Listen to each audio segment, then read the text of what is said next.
دوستان سلام، الهی که از در و دیوار براتون طلا بباره. اینا هم بوتهای کیوانو یا خیار شاخدار یا خیار آفریقایی که میگن. اگر خاطرتون باشه تو چند تا پست قبلی گذاشته بودیم که تازه به نخ بسته بودیم و الان خوشبختانه به گله‌ای رسیدن و اولین گلاشو میبینیم به این شکلن. انشالله تا چند هفته دیگه میوهش آماده عرضه به بازار میشه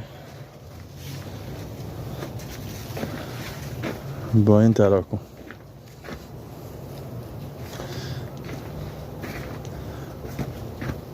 نشاشم بخوایم پیش فروش نشاشم داریم، اگر کسی نشاشو بخواد قصد داریم پیش فروشش شروع کنیم و نشاشو تحویل بدیم.